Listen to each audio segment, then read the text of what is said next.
ありがとうございました。皆様の次のご搭乗をお待ちしております。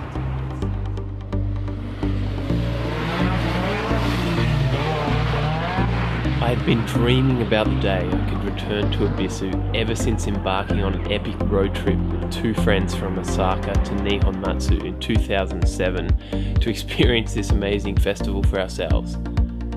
We saw some incredible things, but due to circumstances, I couldn't drift myself, which killed me, but I vowed to return. Our road trip home that year turned into a great pub story, however, when we became trapped in the snow on a mountainside for nearly 24 hours with no food or water, until being rescued by none other than D1 driver Naoto Suenaga. Fast forward to 2014, and I couldn't live vicariously through the video escapades of other foreigners any longer. I jumped online and found a friend selling an undamaged, never thrashed C35 Laurel and handed over some cash. The next task was booking some flights, asking a friend to join in, and before I knew it, the trip was underway. I was just a little excited.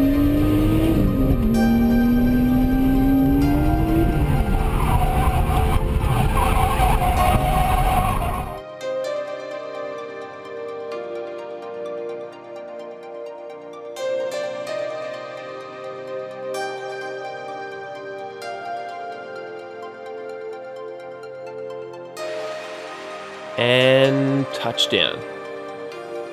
Japan's airports are amazingly clean.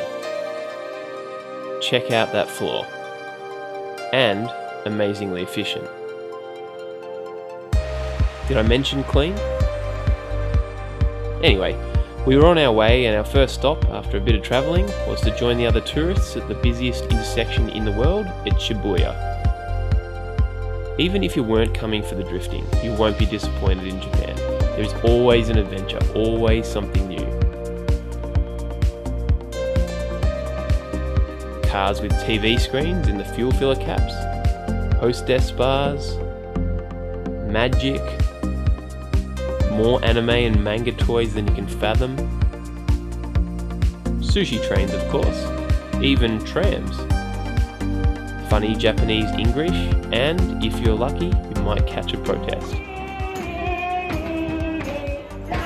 But it was time to head to our destinations, Koriyama and Ebisu. Koriyama was going to be our base for the trip, about a 35-minute car journey from the Ebisu Circuit Complex.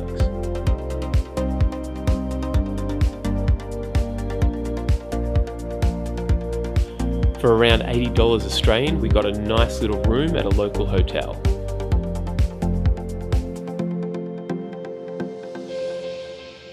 With our hotel sorted and no time to waste, we picked up our little Vitz hire car and headed into Ebisu to spend the rest of the afternoon working on our cars.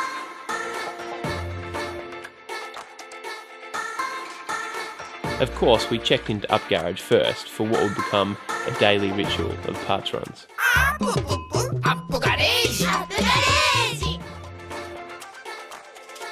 Up Garage is amazing, with a huge range of cheap, used aftermarket parts that has saved many a foreign drifter over the years. Plus, it's cool to have a look around and see what's on offer. The price is usually great as well. Woz and I picked up some fluids and a few other bits and pieces, and we were then on our way to our final destination.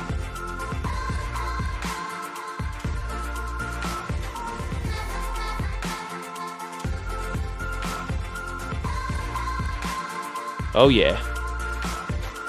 The Power Vehicle's home base area at Ebisu provides an immediate assault of JDM overload. After meeting the owners, Andy and Emily grabbed her crazy stash of car keys and ran us down the hill to our cars.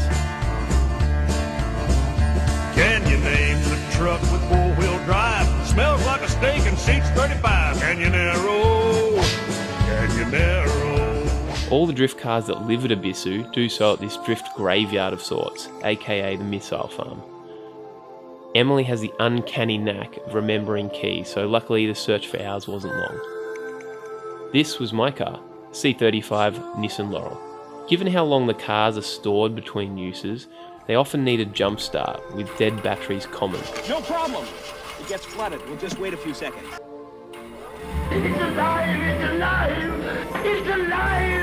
Jumping in your car for the first time with the realisation you're about to begin a week of drift is an amazing feeling. The Laurel needed a fair bit of work, so it was mod time. Parts and tyres waiting for us? Tick. The first thing I noticed was my rear windscreen was about to collapse. It had probably taken a big wall strike or a ton of snow at some stage. My repair was always going to be temporary, but worth a shot. Exploring a new car for the first time is always interesting. Right. What have we got in this car?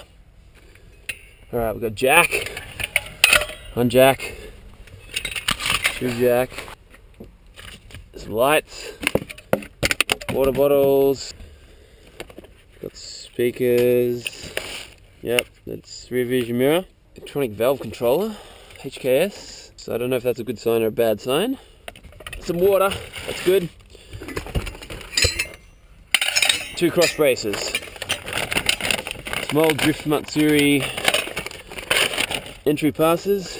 A few cigarettes. Any left? Nope. No cigarettes left. What else have we got? Oh, GoPro piece. Bonus. So we've got a nice Sparko seat, so I sit nice and low. The Momo steering wheel. And another jack. Jack number 3. Medicine. Gear boot.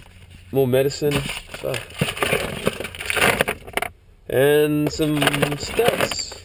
We've got a boost gauge as well. That's about a wrap from the C35 Laurel. Is that any good? By fucking hopes and dreams.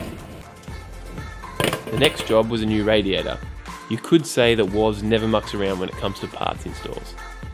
The car was looking a bit shabby and I like my cars looking presentable, so I spent a bit of time cleaning up the front bar.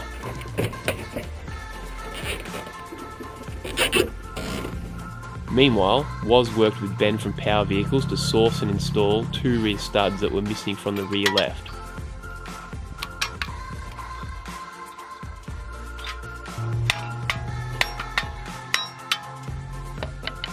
With that fixed and a bit of time left, we turned our attention to Woz's cool S14 for a rear brake pad cleaner.